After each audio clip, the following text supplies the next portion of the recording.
Arias con ustedes por 15 minutos para responder la cuestión planteada. Nuevo cauce revolucionario azul Trump y fin de la revolución bolivariana socialista rojita. Ángel Arias. Bueno, yo nuevamente por la invitación de la cátedra con este tema. Bueno, no quisiera dejar de comenzar antes de entrar al tema central de la sesión de hoy, mencionando precisamente el caso terrible de Víctor Hugo Quero. Es un deber ineludible en todos los espacios donde estemos seguir sumándonos a la condena de este crimen de Estado brutal. Y desde nuestro punto de vista hay que exigir con mucha fuerza una comisión investigadora independiente, porque no puede quedar la investigación en manos de los mismos organismos judiciales y policiales del mismo Estado que hizo posible la cadena de complicidades para que se diera ese crimen. Entonces, para nosotros tiene que haber una comisión investigadora independiente que tiene que estar conformada, por supuesto, por los familiares y los distintos comités de defensa y de familiares de los presos políticos, porque son los primeros y los únicos verdaderamente interesados en llevar hasta el final las investigaciones. Y esa comisión debe tener acceso irrestricto a toda la información jurídica, policial, todo sin restricciones, para poder llegar a la verdad. Si no, es una pantomima de investigación y seguirá habiendo, como lo sabemos tantas veces en nuestro país, capaz alguna condena a media, algún funcionario secundario, mientras lo fundamental de una política sistemática quede en pie. Bueno, eso por allí porque nos parecía muy importante. Ahora, yendo al tema que nos convoca, nosotros respondemos a las preguntas que leímos, las preguntas que siempre envía la cátedra como disparador de la discusión, y nosotros respondemos planteando la cuestión central, que efectivamente estamos en una situación de sometimiento nacional. Sin lugar a dudas, estamos en una situación de sometimiento nacional que tiene que ver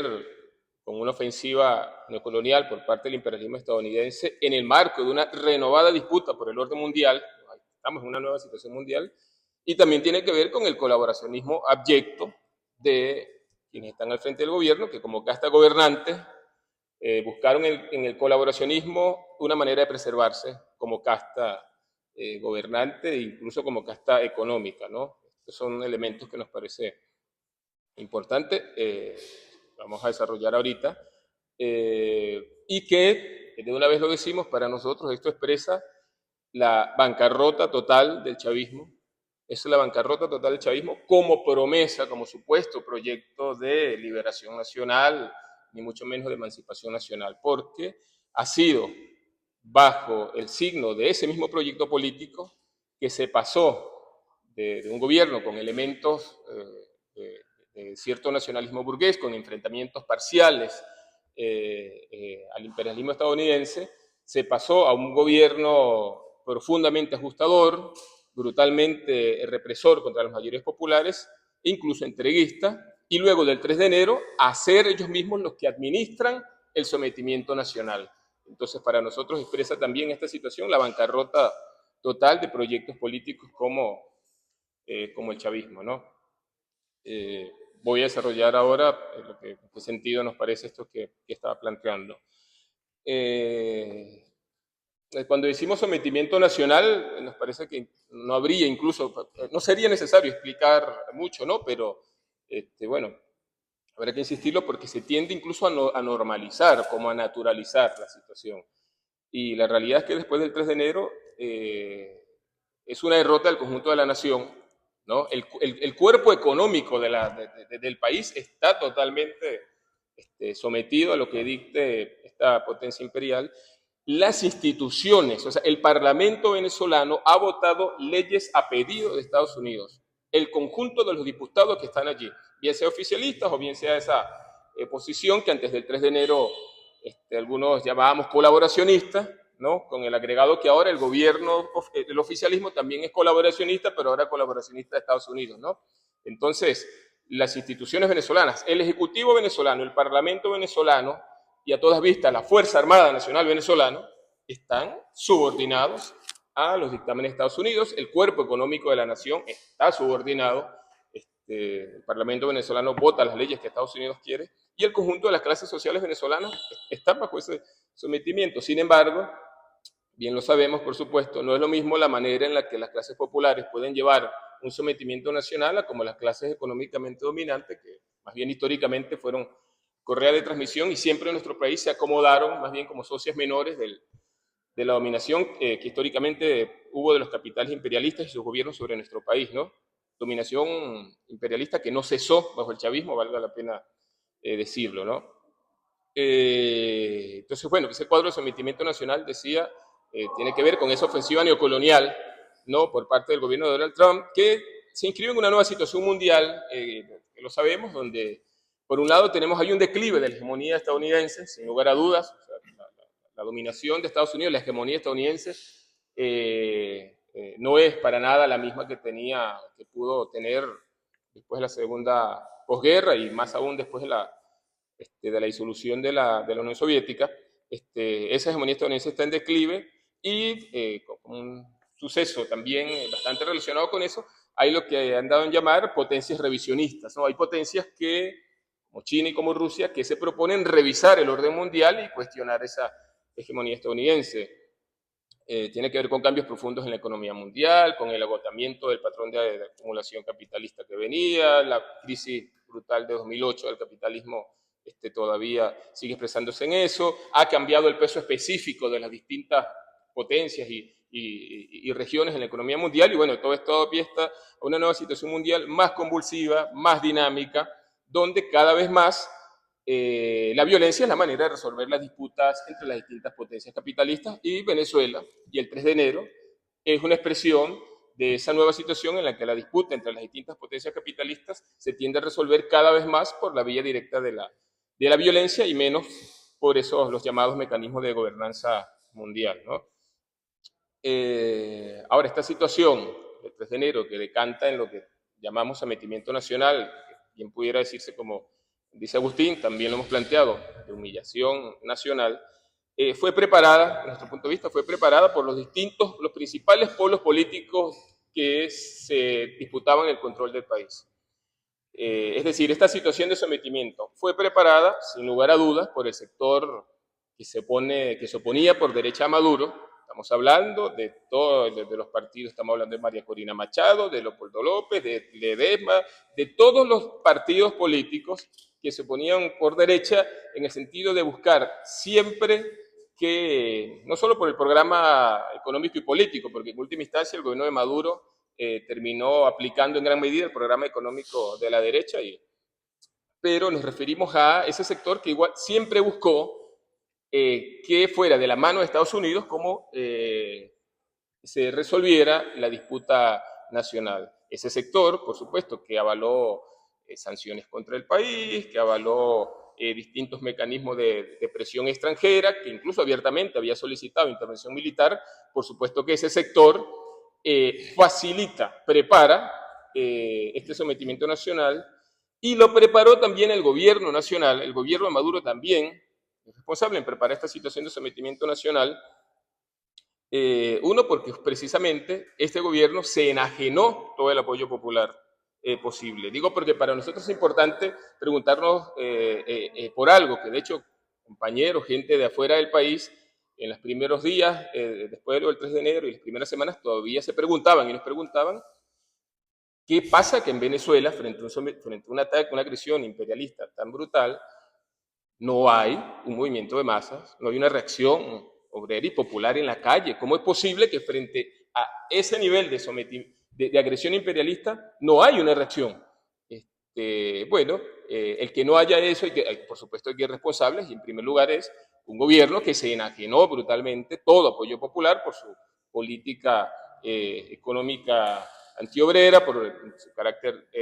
claramente dictatorial y sobre todo represivo contra las mayorías populares. Se enajena cualquier tipo de apoyo, pero además la propia actitud del gobierno agredido es una actitud completamente complaciente, ¿no? No tuvo la más mínima gesto de resistencia ni de ningún tipo, como lo comentaba Agustín aquí, que Está muy buena esa imagen. No había llegado todavía la pareja presidencial a su presidio en Estados Unidos y ya la vicepresidenta aquí estaba diciendo que la diplomacia de la paz era la manera de responder. Así que todas esas son cosas que, por supuesto, contribuyeron a que, como plantea una de las reflexiones iniciales de la cátedra, hubiese una victoria tan rápido o el resultado fuera tan satisfactorio, ¿no? Y tan rápido para los propósitos estadounidenses. Entonces, eso nos parece importante, ¿no? Marcar que esta situación ha sido preparada de alguna manera por los principales contendientes, que de hecho tiene una continuidad hoy. Hoy los principales partidos y organizaciones políticas de alcance nacional y con cierto peso e influencia en nuestro país están ubicados contra el interés nacional. No hay ninguna de las organizaciones políticas con peso decisivo en la política nacional defiende mínimamente los intereses nacionales, ni mucho menos los intereses de las mayorías obreras y populares. Es decir, la defensa de los intereses nacionales no encuentra lugar, está huérfana de alguna manera, en las principales organizaciones políticas que se disputan el poder del país. Por supuesto, hay cualquier cantidad de otras organizaciones de menor peso que enfrentan y enfrentamos la dominación imperialista, ¿no? Pero incluso esto nos parece importante, ya era así antes del 3 de enero. Es decir, no es que con lo del gobierno actual de Delcy Rodríguez es abyecto, lo decimos, el colaboracionismo, por supuesto, con una nueva situación, por supuesto, no es la misma situación después del 3 de enero. Hay un protectorado después del 3 de enero, o sea, con todas las palabras se puede decir, por supuesto no lo había antes del 3 de enero, pero ya el gobierno de Maduro era un gobierno entreguista que también estaba ubicado contra el interés nacional antes del 3 de enero, al igual que, como decíamos, se ponían por derecha bastante vinculados a Estados Unidos. A nosotros, hace unos 4 años ya casi, a finales de 2022, nos invitaron a un foro en el CELAR para discutir un balance del chavismo en ese sentido, y ya en 2002, nosotros en la exposición que hicimos y en el ensayo que se nos pidió entregar, nosotros planteamos que en ese momento, en 2022, los principales contendientes de la escena nacional estaban ubicados contra el interés nacional, porque el chavismo, en el caso del chavismo gobernante, sabemos que hay un chavismo que pasó a la oposición, por supuesto, pero el chavismo gobernante con Maduro estaba claramente, ya hace muchos años, antes del 3 de enero, ubicado también contra el interés nacional porque su política era claramente entreguista. En ese sentido, quisiera seguir cerrando con lo que decíamos de por qué para nosotros toda esta situación expresa la bancarrota total de un proyecto como el chavismo, por lo que decía, porque ha sido bajo el signo de este mismo movimiento político que se pasó de un gobierno que tuvo enfrentamientos parciales, pugnas, ¿no?, con los capitales imperialistas, específicamente con el gobierno de Estados Unidos, que por supuesto siempre se lo quiso sacar por la fuerza, etcétera, pasa de eso a muta ya bajo los periodos de Maduro, un gobierno que en lugar de dar algunas concesiones económicas al movimiento de masas y de apoyarse en la movilización siempre controlada del movimiento de masas, que fue el signo bajo Chávez, ¿no?, siempre apoyarse en la movilización de masas, pero siempre controlada, siempre buscando estatizarlas, siempre buscando imponer la disciplina estatal, incluso regimentando y escarmentando duramente a los sectores que se salían de la lógica estatal, pero con Maduro se muta ya la cara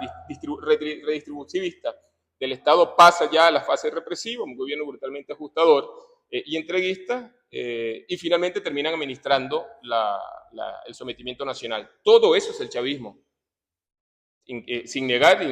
insisto, obviamente que hay sectores que se desprendieron y pasaron a la oposición, pero esta evolución completamente negativa se da bajo un mismo movimiento político que ascendió levantando banderas de defensa nacional, de interés de la soberanía y de los sectores populares. Entonces nos parece que aquellos sectores que confiaron y tuvieron expectativas en el chavismo tendrían también que sacar lecciones muy profundas sobre esta debacle, esta deriva y el porqué. Desde nuestro punto de vista hay razones que lo pueden explicar, entre esas, solo cierro aquí por el tiempo, ese intento permanente del chavismo de controlar, de regimentar al movimiento obrero, de limar su potencialidad y sus capacidades de movilización, de imponer siempre la disciplina del Estado capitalista, es una de las razones que explica esta situación. Y bueno, desde nuestro punto de vista, por supuesto que hay que levantar duramente las banderas del antiimperialismo en nuestro país, con plena independencia de este gobierno,